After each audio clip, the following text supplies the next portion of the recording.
So welcome to this morning's webinar, Finding the Right Buyer in Today's Market. And this is the latest in our Selling Your Business series. So great to see lots of you joining us this morning, hopefully reflecting the level of interest in today's topic. And I'm sure there'll be more people who'll be catching it later on when we post it online. So for those of you who may not be quite so familiar with us, Moore Kingston Smith is a top 10 firm of accountants, tax and corporate finance advisors. We work with clients across a whole range of commercial sectors, including not-for-profit and private clients. But in our West End office, we've got 12 partners and over 125 people who specialise exclusively in the media, entertainment and marketing services sectors. And within that, we've got our media corporate finance team as well. And they are regularly advising things like M&A, particularly sell-side advisory, and supporting businesses throughout the full sale process. Strategic growth services, helping businesses prepare for a future capital event, and financial due diligence, acting for a lot of strategic acquirers and private equity investors in the space. So our media M&A team have completed 5 transactions in the last month, which is pretty good going, including the sales of We Are Collider to Strata Group, the Bridge Theatre to Trafalgar Entertainment, the acquisition of Elvis Communications by Wonderhood Studios, and the management buyout of Haygarth from Omnicom. And these are additions to deals they closed in the year earlier on, including the sale of Overlap to Global, Fabric Social to Publicis, as well as Rockpool's acquisition of Scene Group. And we're also part of the More Global Network, which spans over 100 different countries, so regularly collaborating with colleagues internationally to support cross-border transactions and to support clients' global growth ambitions. So today we're going to be looking at how agency leaders are navigating the process of selling their business in today's market and what it takes to find the right buyer. So we're going to explore the different routes to exit, from private equity-backed buyers to networks and challenger groups, and the key decisions, challenges and considerations that shape a successful transaction. So we're going to be drawing on real experiences and discussing how agencies prepare for sale, how they approach selecting the right partner, and also a bit about what life looks like post-transaction. So we're going to start today with an overview of the current M&A landscape and outlook for the sector, and that's going to be presented by one of our media corporate finance directors, George Hatswell. And after that, we're going to move into the panel discussion with leaders who've recently been through the process themselves. So before I hand over to George, a few housekeeping points. The webinar is being recorded, will be sent to you afterwards, so please do share with any peers or colleagues who were unable to make this morning. We're keen to have a lively discussion. This webinar is for you, so please do pose any questions that you have. Put them in the Q&A section, much easier to keep track of them there, and I'll pose them to the panel as we go through. And lastly, there's a short survey after the webinar. Please fill it out. It's super useful in helping us to shape future webinars. So over to you, George. So this morning I'll give a short update on M&A activity in the marketing services sector over the last few quarters, with the chart on screen showing UK presence marketing services deals tracked by Moore Kingston Smith. The last few quarters have been volatile, with 37 deals in Q4 of 2025, a whopping 88 in Q1 of 2026, and currently we have 39 deals in Q2. Though we expect these numbers to increase slightly once the Q2 figures have been finalised. Q1 is typically the strongest quarter each year for deal making. Acquirers can be cautious around the end of the financial year. Once advertising budgets for the following year are finalised, then acquirers are then given confidence to complete deals in Q1. Additionally, deals may have been moving forwards, but just didn't complete before the pens were put down over Christmas, which causes a jump in Q1 as the backlog is cleared. Then finally, economic and political conditions always play a part. With the Iran war commencing in the start of March, this may have caused acquirers relying on leverage in their deals to pull back slightly and wait to see how interest rates are affected, which could be the reason for the decline in Q2, along with our numbers for Q2 not being finalised yet. But H1 currently shows 127 deals, broadly in line with 124 in H1 of 2025 and 129 in H1 of 2024.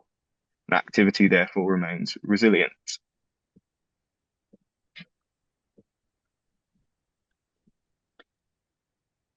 Key H1 deals show a clear social and creator economy theme. Publicis acquired Fabric Social in April. Fabric is a London-based social-first creative agency focused on providing social content, influencer work, and helping brands build cultural relevance across digital platforms. Rockpool Investments, backed by Scene Group in March, a London and New York beauty specialist combining creative, communications, analytics, and creator and influencer capabilities. Accenture announced in June that it had agreed to acquire Waylar from Waylar Group. The London headquartered creator and social agency will give Accenture Song deeper capabilities in creator marketing, influencer engagement, social commerce, and platform-led brand campaigns. Lad Bible owner LBG Media acquired a majority stake in Uncovered, a London-based Gen Z-focused social agency specialising in social media design, production, and management. Details of the deal are in the public domain, with the completion multiple being roughly 13 times EBITDA and put call options over the remaining 25% of the business being fixed at 9 times EBITDA. Then finally in June, as Esther mentioned, We Are Collider was sold to the Strata Group. We Are Collider is a London-based experiential agency specialising in experience-led marketing across esports, gaming, and consumer engagement, with clients including Amazon Games, John Lewis, and Red Bull.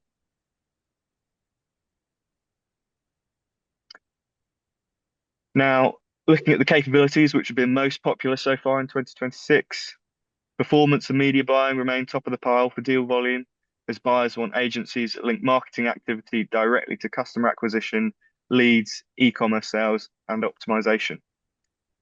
In April, PE-backed commerce agency Glass Atlas bought Summit Media, a Hull-based agency focused on paid search and SEO, and Emerge, an Amazon ad management agency, was acquired by US marketplace specialist Podi.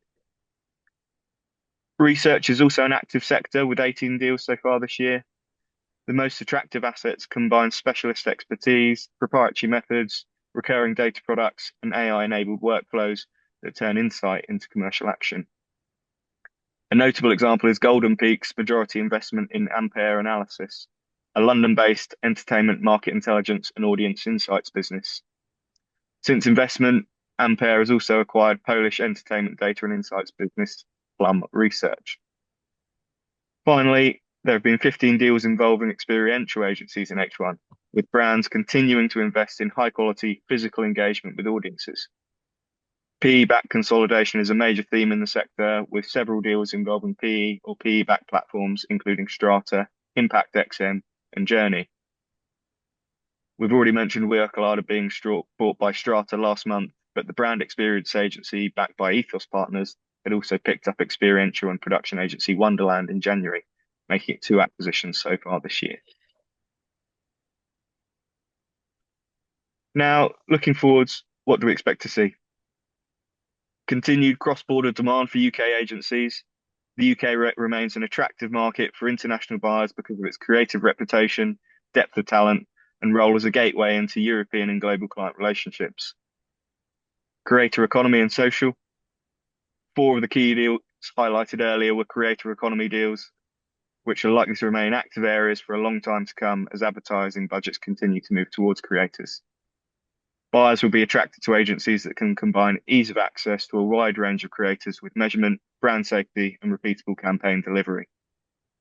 The Uncovered multiple 13 times shows the demand for social capabilities and the prices buyers are willing to pay for the right asset in the sector. Other areas we're seeing strong demand for is across experiential, as proven by the volume of deals mentioned earlier, strategic communications, as they provide access to the C-suite and recurring revenues, with particular interest coming from private equity, and sport, as it continues to deliver a compelling proposition for consumers and subsequently advertisers. Overall, our view is that M&A will remain active but highly selective through the rest of 2026, and deals will continue for assets that can demonstrate strong growth, resilience, and technological relevance, with sales processes involving agencies with these characteristics being highly competitive due to the amount of buyers in the market with cash to deploy. So that's me, Esther, and back to you. Thank you very much, George. And obviously, if anyone wants to explore any of that in more detail, I'm sure that George will be more than happy to have a chat with you. So I'm delighted now to introduce our panel, Nick, Andrea, Brooke, and James, if you'd all like to turn your cameras on. A CFO at Koto since May 23, Nick brings over a decade of experience in commercial finance and advising management to shape financial strategies that support the company's creative ambitions. He guides on financial planning, budgeting, and operational efficiency to ensure sustainable growth in the competitive design and branding industry. And with his proven track record, Adam and Eve DDB, Nick has sort of really honed his skills in digital marketing and retail-focused financial oversight. And his focus sort of remains on fostering collaboration, empowering teams, and delivering value-driven solutions that align financial wealth and organisational innovation. Andrea Sexton is CEO of Ledger Bennett, a Havas company, and since leading the agency through its acquisition by Havas in 2024, she's overseen its continued growth as part of Havas Media Network, helping expand its global B2B offering.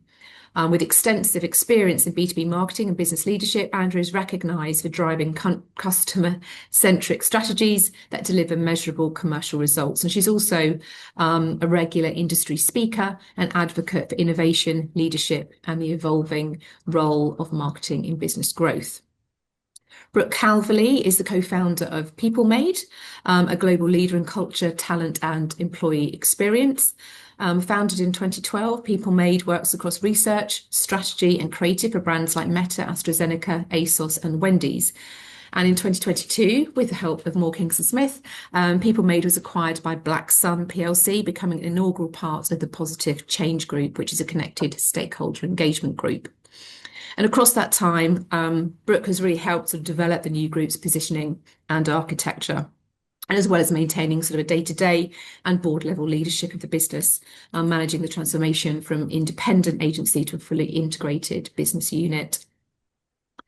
James Kesner, last but not least, is a partner in the Kingston Smith Media Corporate Finance team. He advises founders and leadership teams across the marketing services sector on M&A transactions. He has over 20 years experience in doing this across people and tech-led businesses, and supports agency owners through key growth and exit milestones. He really sort of specialises in founder-owned and private equity-backed transactions, and has also advised PE buyers on larger deals, giving him a strong understanding of what the acquirer expectations and market drivers are. He combines a hands-on operational experience, including times as CFO and COO within an agency, with over 20 years in investment banking, advising on transactions up to 200 million enterprise value. Known for his personal approach, he works closely with clients to prepare for sale and structure the right deal with the right partner. So I think it'd be nice if perhaps just to give the audience a little bit of context, if you'll just give a little bit of an overview of your agency and perhaps sort of, why you decided to sell and who bought you. So maybe starting with you, Andrea, first. Yes, of course. Thank you, Esther, for the lovely introduction. I'm Andrea Sexton, CEO of Ledger Bennett, as you said. Ledger Bennett has been around for just over 40 years, so I'm not a founder. My face cream is not that good, otherwise I'd be selling that instead of so I'm not a founder, but I joined the business almost 13 years ago when they were looking to move from one small office in Milton Keynes, which they were at the time, in less than 30 people, around 25, 26 people, and had won a business in the US and wanted to try and capitalize on that and expand globally. So fast forward sort of 10 years from there, and we had offices in San Francisco, Chicago, New York, and London, and had won a series of clients in the US, which we were then able to deliver globally for, because of our footprint and our experience in kind of EMEA, where the US clients always struggle to deliver. And then it got to the stage where my business partner and I decided to buy the founders out, and so did a management buyout and took the business on and kind of accelerated it. And not long after that was when we got in touch with James Kesner, and started to look at the next steps of growth for Ledger Bennett. My business partner wanted to exit, which was the trigger.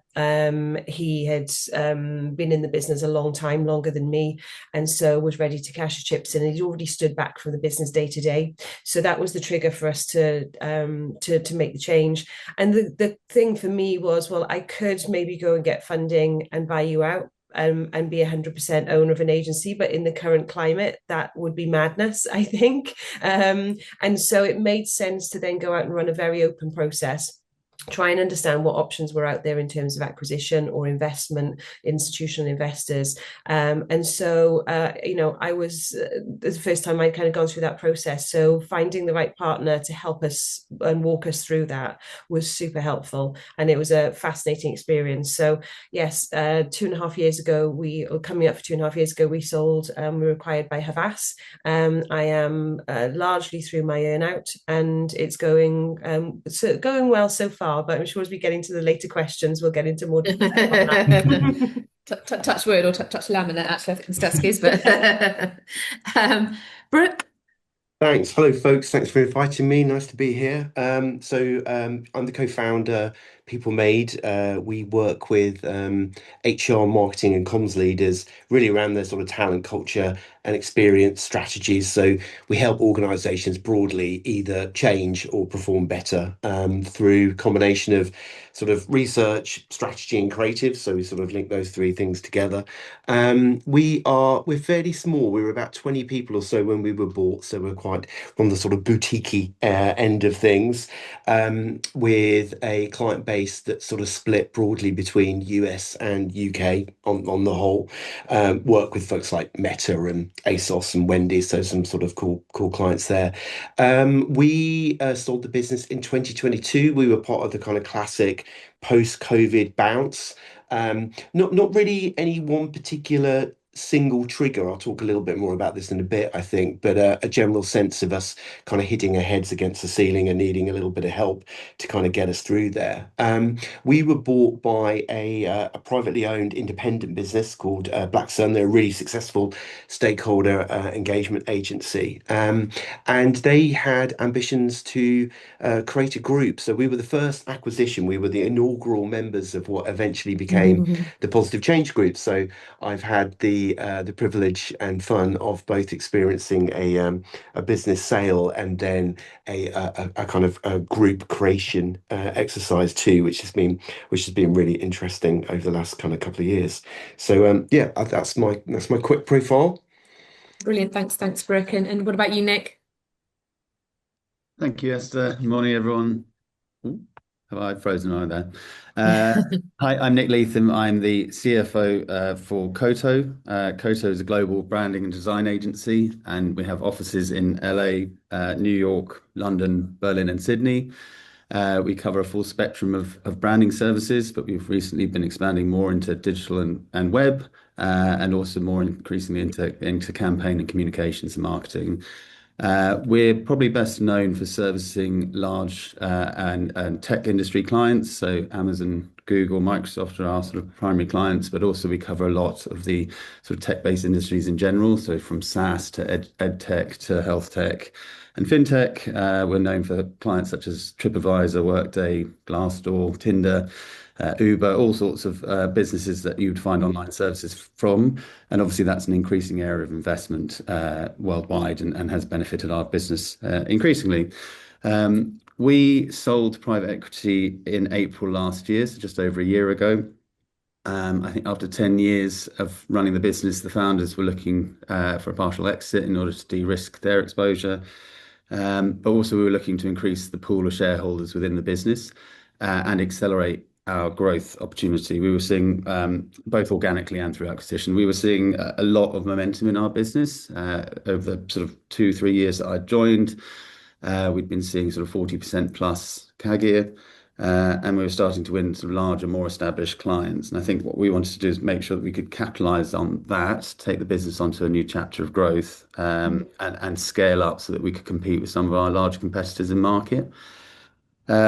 It felt like the obvious choice for us to go with private equity on that journey, largely because it gave us opportunity to sort of write our own narrative around it.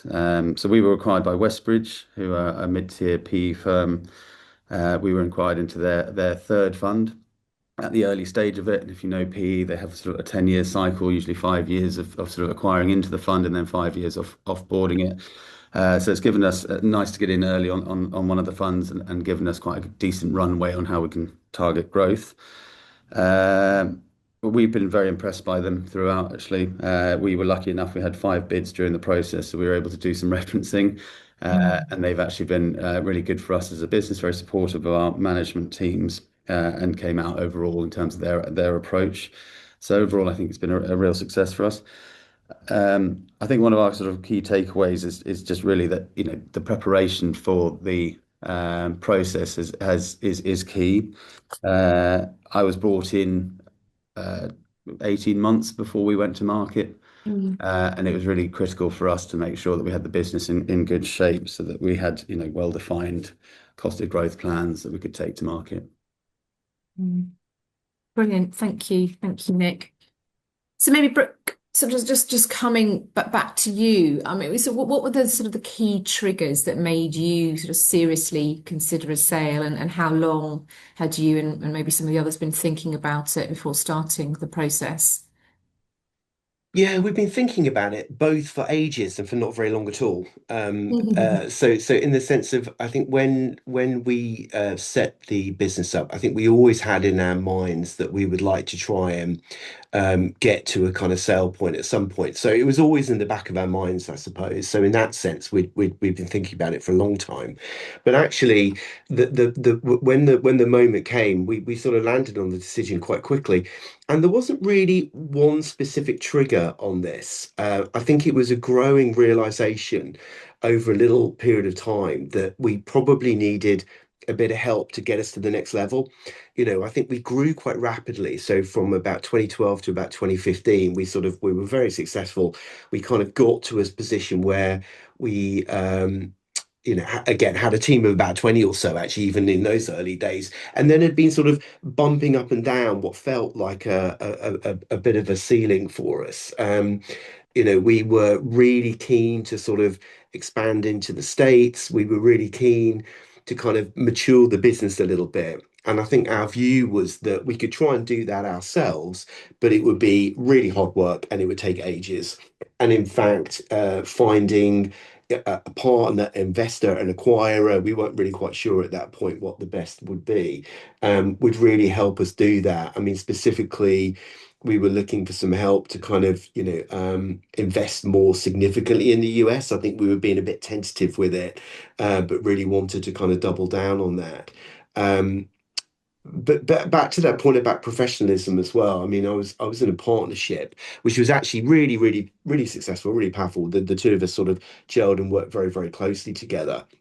But it did mean we didn't have a particularly mature board structure. We didn't have a great deal of sort of governance around sort of, decision making and longer term strategy. So although this all sounds a little bit dull, we were really keen, through the sale process eventually to kind of create a little bit more of that sort of, grown up structure, just to help us be, a little bit more professional, a little bit better governed, and get our heads around kind of reporting and forecasting and all of those kind of things that were probably not quite as organized as they could have been. So a real combination of factors, really getting through that ceiling, getting us a little bit more sort of professionalized, getting a little bit of investment to sort of grow and sort of essentially take us into that next chapter. Those are all the things that going through our mind at the time.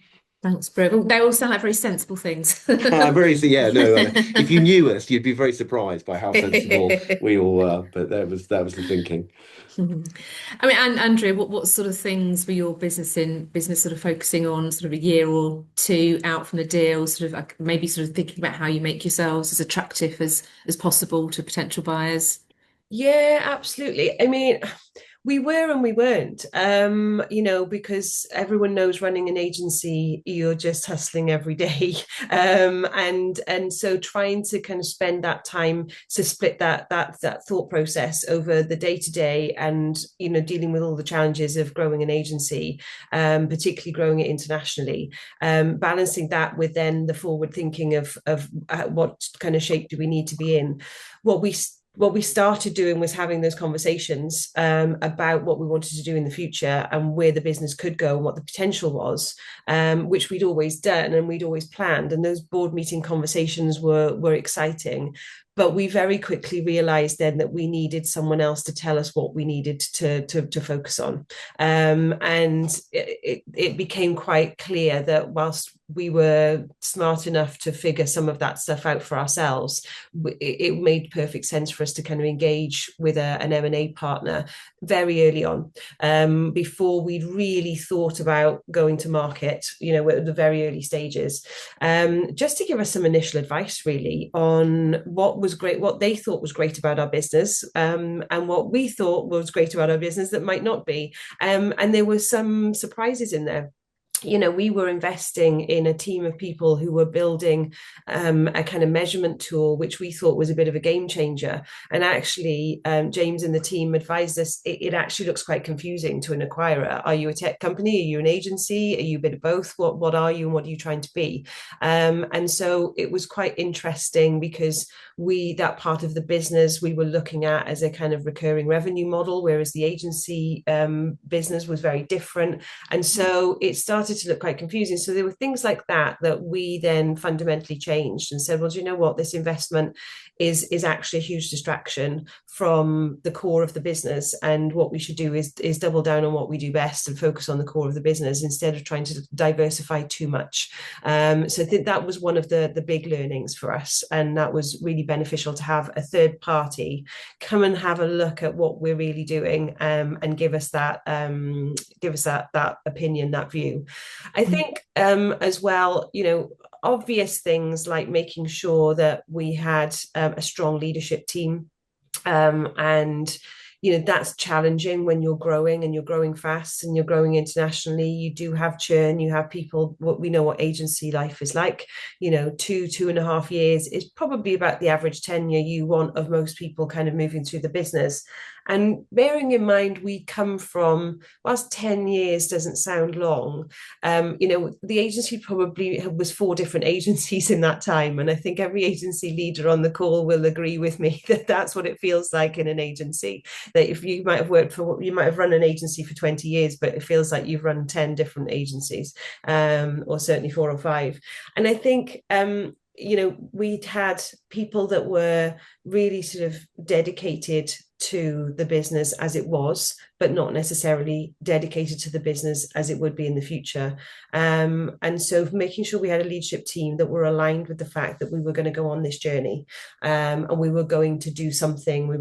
There was going to be an event of investment, and we were talking to private equity backed groups, networks. We didn't really know what it was going to look like, but it was making sure that we had people that were really that closer circle that understood what journey we were on, as opposed to we're just an independent agency cracking on as usual, but that was part of the vision, and that they were on board with it. And some people weren't. They wanted us to stay independent forever, and they were very much bought into what we had been, and that's the nature of the game. So there were a few things that were really fundamental to shift around the business, in addition to the usual thinking about locations, thinking about making sure that each of those locations that we had opened were solid. A lot of agencies had gone into the US. They'd had a sort of satellite office. They'd sent Brits out there to run the US business, and I'd seen that not go down very well with clients. So we'd done the opposite, and I went out there and actually recruited people in the US and made sure that each of those locations we opened, we had a real team, we had leadership there, and it was fronted by people who quite literally spoke the language, because it is a different language, even though it's English. And so those things were really important for us to have locked down, to make sure that we felt that we could go into the conversations with potential acquirers and investors confidently and competently around some of those things. But yeah, I think we probably knew 60 to 70%, maybe, and James may say I'm being a bit hard on ourselves there, but I think we probably knew what we needed to do, 60, 70, maybe 75% at a push. But that third party coming in and telling us the things that we didn't know was super, super helpful. Thanks, Andrea. Thanks. And Nick, you mentioned in your intro that prep is absolutely key. What sort of steps did Koto take to get prepared for a sale? Rather like you, Andrea, actually, our founders engaged advisors quite early on, a few years out, actually, before they were planning to go to market. And one of the pieces of advice that the advisors gave them was you should go out and get yourself a CFO. They hadn't really had a full-time CFO prior to that, so I was the inaugural. So I was brought in on the premise of, that we would be looking to go to market at some point in the future. I think where I was grateful to the founders that hired me was they were quite clear in their position that they would give me enough time to assess the business and make any corrections that were necessary to get the business ready and in good order. And you do need time because you need trading history and historic data, especially if you're going into private equity. They'll look 3 years back and they will trawl through every ounce of data they can at the most granular level. It's what's your client retention like, what's your churn like, and so on. So my task when I arrived was to make the business ready, and I think I focused largely on the systems and the data. We wanted to become a data-led business rather than just intuitively led. So create more detailed insights, build a stock of KPIs and performance indicators that we'd be looking to track, put new systems from accounting through to project management software, right through to CRM into the business, and design them in a way that we could then extract data to give useful outputs and insights into the business. That really helped us demonstrate the decision making that we make and how we're able to generate profit and grow the business. And that was very reassuring. Private equity, if you do want to go down that route, they're great to work with, but they're very data hungry. So you need to make sure you've got the information. And obviously, a lot of creative industries don't necessarily have that set up in place before. So that was one of the focuses for me, was get our KPIs down, make sure that we can demonstrate where our growth is coming, how we generate profit. And that really then underpinned the growth plans that we were then able to put forward as part of our investment thesis. Giving them that security, that assurance, and then obviously as you go into DD as well, having that information to hand and readily available and in good order, it just gives confidence throughout the process. So that was my focus in going in. Yeah, absolutely. And James, from an advisor perspective, what are the most common gaps? Probably lack of good MI is probably one of them. So, you're right to point that out as being a really important thing to have. But what are the most common gaps, James, that you see in agencies that can kind of really slow down or sort of completely derail a sales process?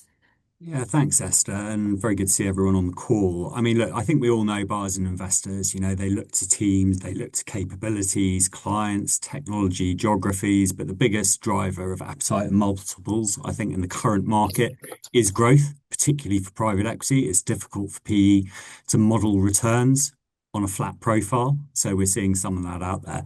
But also in the market at the moment, there's a real flight to quality. And I think on deals, momentum is key. So I would absolutely echo what Nick says. The key to a good deal is preparation. And I'm a big fan of telling buyers and investors what to think about businesses with the equity story. And that really is the one-page summary, why we exist, where we will be in 5 years, and why we're the right partner. Every deal's different, but common themes we're seeing impacting deals. There's dependency on key talent, founders bringing in business, driving strategy. It's what founders do as well. But as Andrea said, demonstrating how that feeds across the team in terms of GTM strategy is super important. I think cultural and strategic alignment's really important as well. Setting up the right conversations, and our job, Andrea will probably agree, is to put options on the table. There were probably some conversations we had which didn't seem that attractive at the beginning, which became more attractive. It's always situational, and it's the people that you work with, I think that. Goes without saying, financial readiness, that's watertight numbers. As soon as private equity or buyers find holes in numbers, they will drill down exponentially. So having a really clean set of numbers, achievable but attractive forecasts, clear views on pipeline conversion, the quality of your revenues, all the KPIs, and they're moving more towards the software side of things. People looking at gross revenue retention, net revenue retention, making sure your client contracts are in order. Buyers will dig into this. It's super important. And a really interesting one, it's the top of the list over the last few years, is your exposure to AI. You don't have to have the perfect answer to that, but I think as part of the equity story, having a thesis on how you're using it now, where you'll be, is so important, particularly for private equity. We've seen a number of high-profile deals over the last couple of years at scale not happening just because of nervousness with committees on actually what does AI do to this business model over the next 3 or 4 years. So you certainly need to be on the front foot there. Just following on from that AI point, James had a question come in, which asks, what will be the impact of AI? Is it now regarded as a discount factor, and what is seen as table stakes and what is genuine IP, if that still even exists? Yeah, look, I think it's all about the business model here. It's will you continue to grow? How are you using AI to become more efficient internally in the agencies? How are you building technology, leveraging other people's technology? So it's more of a sanity check now, actually. It's the first question that's asked at private equity credit committees. You just need to be on the front foot with the thesis. And, you move this away from M&A. It's a question for founders, actually. How does their business evolve over the next 3 to 5 years? And somebody else asked about, it would be interesting, and I'm sure everyone would find this interesting, to know a multiple rule of thumb, putting you on the spot a bit here. I know there's not one single answer, but they know the range could be huge, but what are the sort of the typical numbers? Yeah, sure. Look, I mean, every agency is different. I would say that if you're looking at a more opportunistic deal at the smaller end of scale of things, you could be less than 1 million EBITDA and it's a deal. You could be looking at multiples of 5 times. I think as growth starts to kick in and you're in a nice space, experiential data, media, performance, I think you've got to be, it's rare to be growing at those kind of 20% levels as well. So we're seeing lots of deals done well into double digits. So it's a bit of a fuzzy answer, but there's a big range there. Big range is the Yeah. is the answer. Come and speak to James about your business in more detail and find out what he thinks you're worth. So sort of moving away from the sort of the theme of preparation onto sort of buyers, and maybe starting with you again, Brooke. So when you sort of started the process, how clear were you on the type of buyer that you wanted, and did that change as you met different parties? Yeah, so the quick answer is that we were pretty open-minded, but actually it did change as it went on. I think on reflection, I think we went into the process actually without a huge amount of really firm knowledge about the marketplace. And actually, unlike Andrea and Nick's business, we didn't in fact get an advisor in at the start of the process. We probably had about 9 months of conversations and explorations while we were sort of getting our own head around things. And in fact, I think had we got an advisor in earlier, it would have really helped, because what we discovered is I think we had quite a few sort of biases and preconceptions, for example, around PE, which actually were unfounded.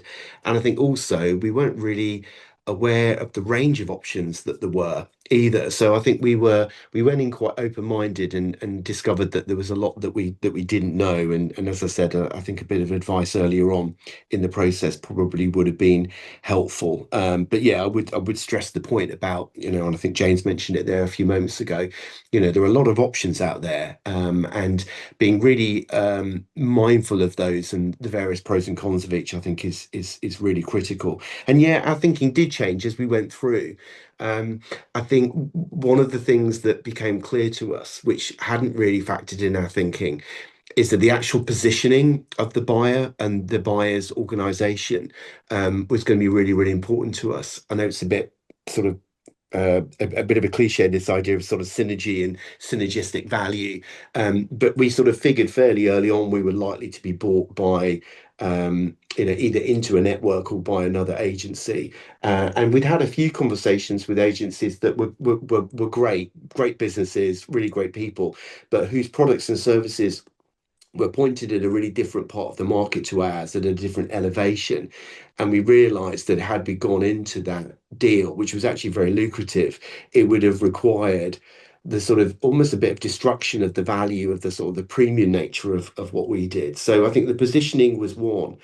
But the other thing as well that we realized as we went through the process, was that the buyers that were promising and offering higher degree of independence were really appealing to us as well.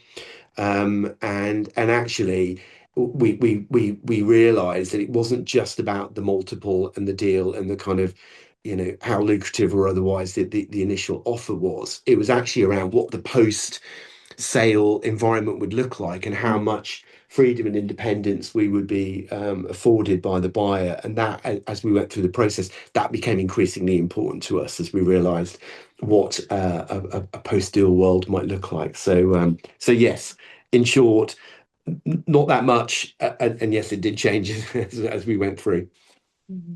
Andrea, I guess, completely at the other end of the scale. Obviously, Brooke talked about independence. Obviously, you chose to sell to Havas. And what were the just defining factors that led you down the sort of the network route?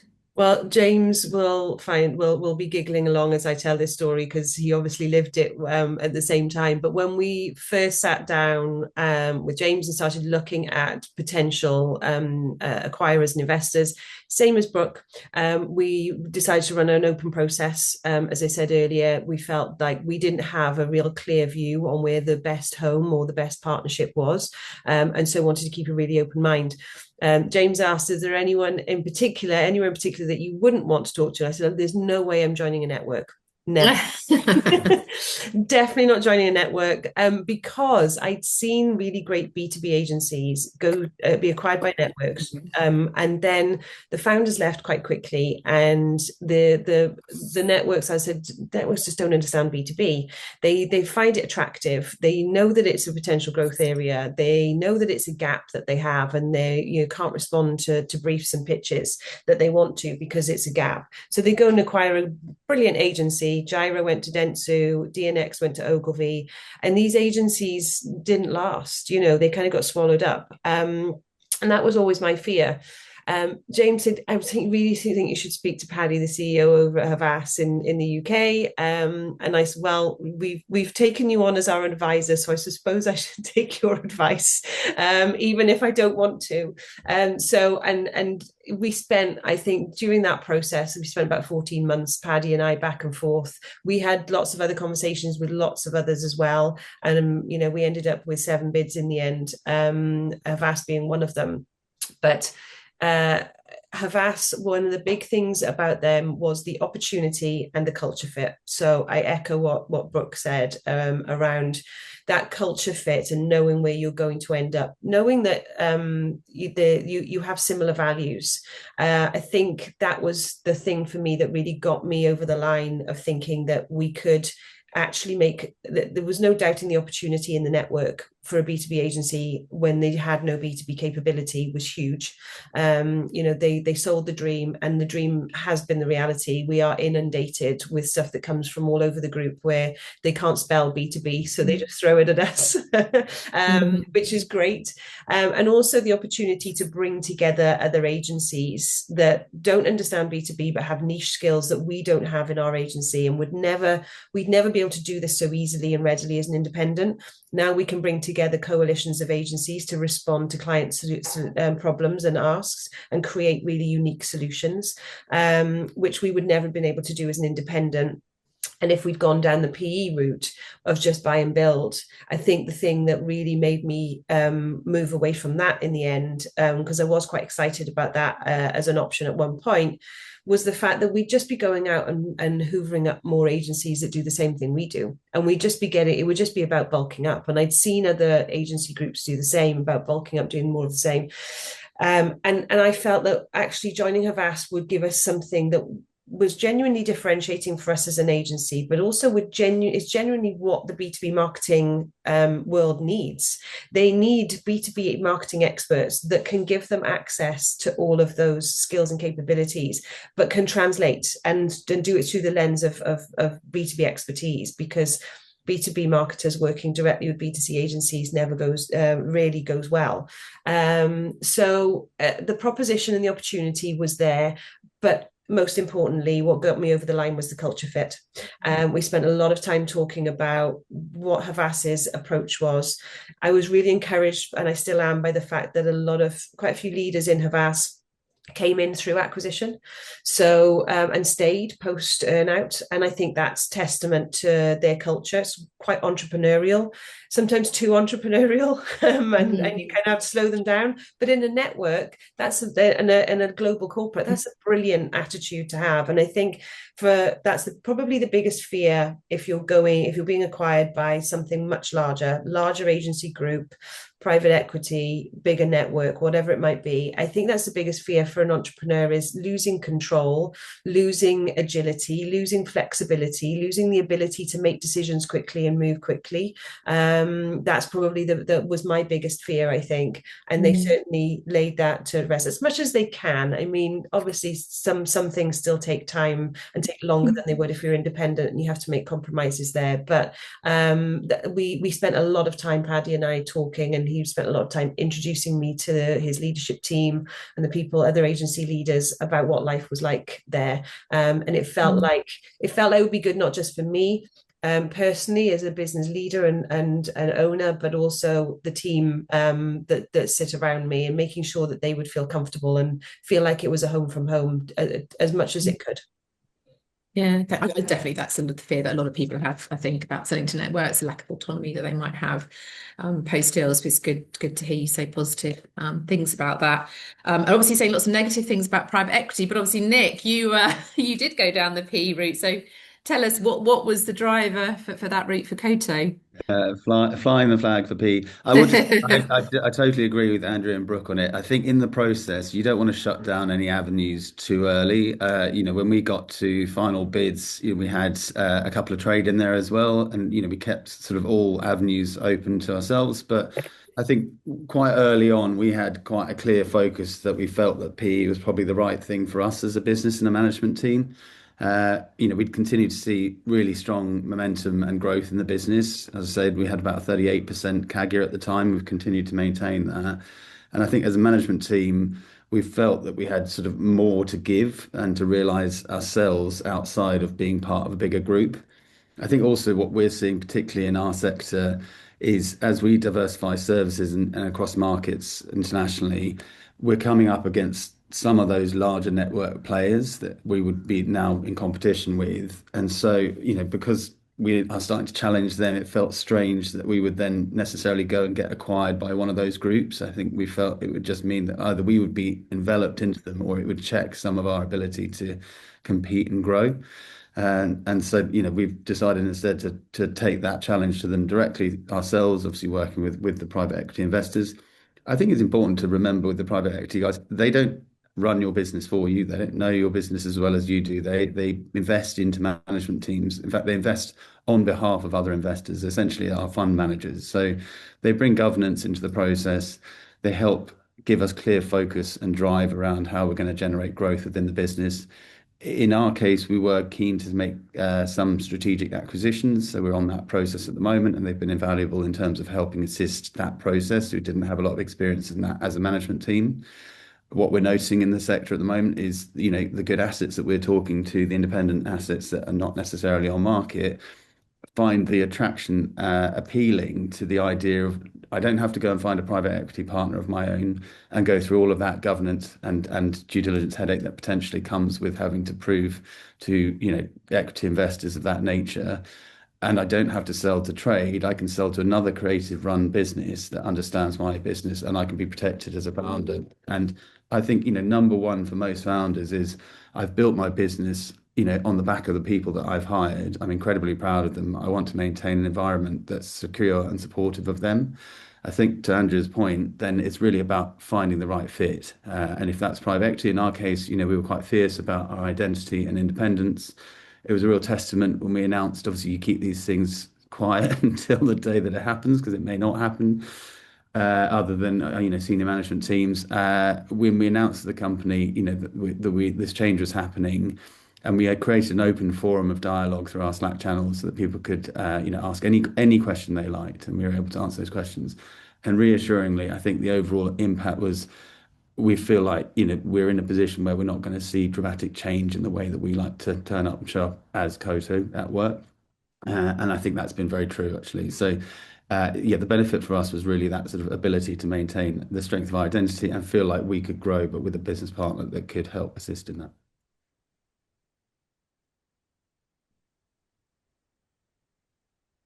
Esther, you're on mute. Sorry. I Was on mute. Yeah, apologies. I was having a bit of a cough earlier on. So yeah, good to hear you say really positive things about private equity, Nick, because I think a lot of people do have a bit of a fear factor of private equity and can sort of almost instantly dismiss it. So great that you've had a positive experience. And then I guess coming to you, James, I mean, sometimes there's a bit of a balancing act, isn't there, between sort of valuation versus fit. So what sort of things do people need to think about when thinking about the different suite and different types of buyers that there are out there? Yeah, look, I think we've touched on a lot of this already, but I would echo Nick's points there. A lot of my clients, the first things they're thinking about it on a deal, what are my clients going to say and what are my staff going to say? And we're seeing lots of activity in recent processes from that private equity backed trade community as well, where it is a really nice fit. You know, you can communicate to people, this is still us driving the business, more firepower behind us, but it's business as usual. It's a nice place to be. But valuation versus fit is an interesting question. Obviously, valuation is very key and it always will remain key, but fit drives value. A lot of the deals that we see on the trade side and under private equity, you know, these are 3 to 5 year journeys still ahead. So, you know, most trade deals include those stages or deferred consideration, and founders need to understand how the deal looks to the wider community. This is the next stage of growth, and buyers need a supportive partner to drive that cross-sell, the synergies, the collaboration and investment. I'm sure a lot of people on the call here will agree that a lot of work goes into that. And quite often, you know, our advice to founders when they're selling businesses, this work is not going to fall into your lap, particularly in the networks. I'm sure Andrea would agree. There's a lot of hard work in that first year, socializing across businesses, building trust, which is really, really important. And 3 years can go by very, very quickly. The first year after a deal, you've had your heads down on deals as well. So it's getting back to business as usual. It can go by quickly and you've got to put the work in, but there are great rewards there, I think. Thanks, James. And then maybe sort of moving on a bit to sort of live post sale. Conscious we've only got 7 minutes left. I think we probably could have done with an hour and a half for this session. So Andrea, I think you mentioned earlier, often, you know, networks promise all this, referred work post deal. I think you've already sort of alluded to that actually coming true. What other sort of benefits has there been from being part of a network? Yeah, like I say, I mean, our proposition and what we could offer as an independent agency is now, I mean, we could never have offered what we can offer today as an independent agency. So having access to all the skills and capabilities of all of the agencies across the group, and not just agency skills with different skills and capabilities, but different locations. Most of our clients are global anyway. And being able to say, yes, we can operate in pretty much any location around the globe is huge for us. I mean, I remember back as an independent agency, setting up a new office in a new location on another continent was a massive undertaking. Now it's dead easy. It's a couple of phone calls at best, and the Havas machine springs into action. And if you've got an opportunity, like I say, they're very entrepreneurial. So if you've got an opportunity and you can deliver business in a certain location, they do everything they can. They'll scramble the teams to do everything that they can to support you. So there are things like that. The opportunities coming through, they really didn't have a B2B offering at all. There were pockets of B2B all around the network. And we've sort of scooped them up, really, not all of them, but a lot of them, and actually merged them into our business. We've merged two of the significant parts that were running B2B clients into our business. And we did that within the first year. So to James's point, that first year, socializing, getting to know all of those agency leaders, the people that when you join a network, you're inundated with people who are really excited that you've joined because they can see it's a gap. So you just get inundated with people contacting you. And a few people gave me really good advice when we started, which was prioritize. But it's really difficult because when you're a business owner and an entrepreneur, you never like to prioritize. You want to do everything, and especially when you're independent, and you're scrappy, and we know how volatile our business can be. at times. And so, we want to go after everything and make hay while the sun shines. But it was really important actually to try and prioritize the things where we knew there were quick wins and then we could get immediate traction. And where some things were, maybe a longer play. It's taken us a little while to exactly as James said, building trust with the other agency leaders. Some were immediately, we can see the opportunity in B2B, but every time we go for something, they start talking about things we don't understand. And so we kind of get down to the last two or three and we never get over the line. Help. We know that we can help B2B organizations, but we just don't speak the language. Mm-hmm. So speaking to those agencies early on and building trust with those and doing some joint pitches together and then bringing clients to us and us bringing clients to them. It wasn't overnight. It took time, but it was hugely beneficial. And then other agency leaders saw us doing that. And then all of a sudden, more agencies from more locations across the globe start getting in touch and go, hey, I've got this opportunity. We'd love to go for it, but we know we can't do it on our own. And a lot of the time they come to us and say, look, we think it's 75% Ledger Bennett and maybe 25% us in terms of local execution. And we go, great. So it's been really, really interesting. It's taken longer than I'd hoped. I think, you hope that naively, maybe that you come in, you're like a excited puppy wanting to come in and play with everyone. And, you do hit up against a bit of politics. You do need to take your time, and as James said, build that trust. And I think a realism around how long that actually takes. And you've got the integration into the network at the same time going on, which is no mean feat. And you've got, managing the existing people and culture and making sure that they feel comfortable navigating the brave new world and kind of protecting them from too much of it. There's an awful lot of stuff to do. And as James said, you've just been through a year of due diligence, which is hideous. And definitely not my bag. I'm sure maybe people like Nick are wired better for that than I am, but certainly isn't the thing that gets me out of bed. So you've kind of already been through all of that, and now you step into another completely different environment. So I think it's understanding what that environment is and what the opportunity is, and make the most of it. Thanks, Andrea. Nick, I mean, private equity, how much involvement have they sort of had? How's the experience been for you? How involved are Westbridge? I mean, they were pretty open in the process early on that they like to stay close to their investments, but not in a instructional capacity. I think it's much more in a supportive capacity. And actually, I think what we found as a management team is, whilst there has been an increase in governance, that has led actually to us being able to take more confidence in bigger decision making. Whereas previously we would have probably erred on a slightly more cautious side or taken a sort of a slower approach, more organic approach.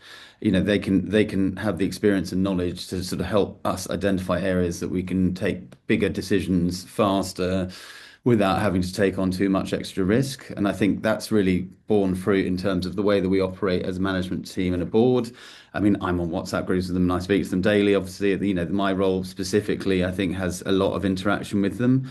But I would say also, we hired together a very impressive chairperson to sit in our board. And I think the combination of their knowledge and experience specific to our sector, guiding the PE backers in a way that they can understand us better, but also helping us understand the way that PE thinks, that's been incredibly effective. When you put those two things together and they work, and I think that's really where it comes down to, you've got to select the person that you are comfortable working with as well. It's not just the biggest offer that's on the table. Do your homework, do your background research and checking and references. You've got time to do that. You don't need to feel rushed into anything. This is an important and long-term decision. You're going to be working with these people the minimum 4 or 5 years. When you find the right fit, it's very effective and very powerful, but it is important that you find the right fit. Thanks, Nick. Right, we are sort of at the witching hour. James, one final question before we do a quick fire round, and the quick fire round is going to have to be very short answers.